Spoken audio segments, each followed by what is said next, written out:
if you're going to be in drought situation, what you got to do is make wicker beds. And wicker beds is the idea of it draws the water up through the bed, and there's a number of ways you can do that. Simply having a water reservoir at the base with some cheap pipe. Now this pipe right here, which you can buy. I love this pipe. It's cheap. It's the cheapest pipe you can buy.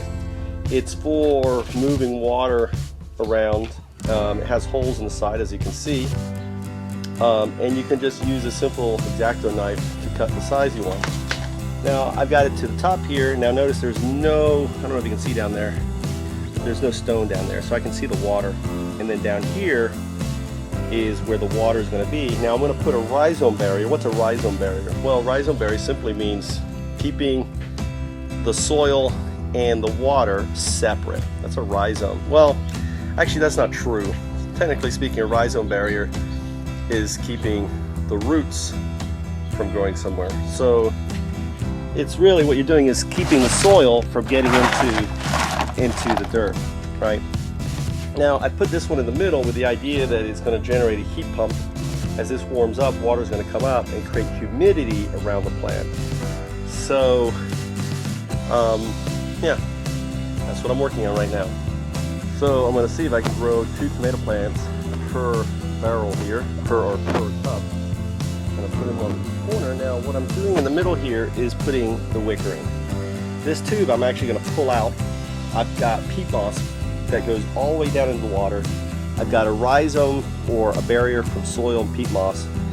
And now I'm going to put soil and some chicken manure in there as as a grow medium, and see how they go.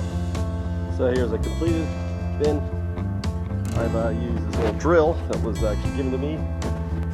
Around the base, there's a little reservoir. The root system is pretty much all the way down there.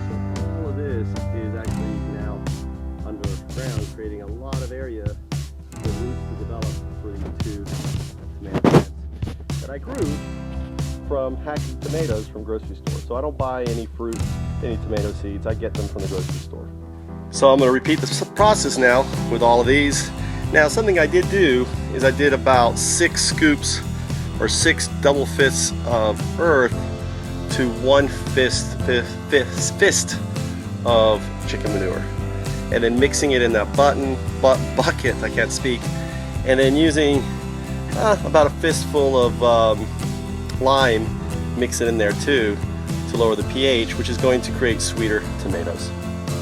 My name is Michael Trout here at Fountain's House in Silicon Valley, and my goal here is to teach you how, with basically containers I got out of the garbage, a little bit of pipe, the cheapest thing I bought from the grocery store, from Home Depot, and a few other pieces to create basically plant potters that cost probably less complete cost. I haven't figured it out, so I haven't done the math, but they're cheap.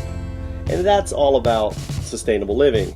Not buying new, buying very little. Ideally, I do have some pipe here, that white pipe, I don't know if you saw, I could be drilling holes and using as a water feeder, which I probably will. I will use that pipe once I'm done.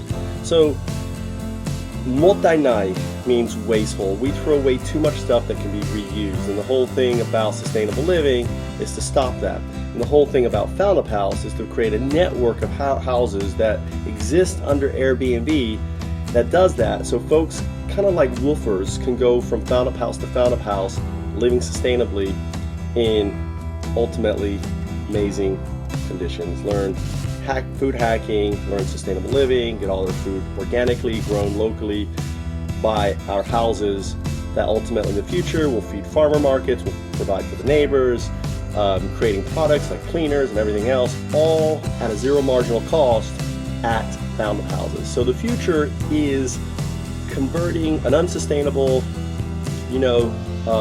suburbia into a sustainable one with Fountain Houses. My name is Michael Trout, sharing with you a simple solution for helping to save the planet.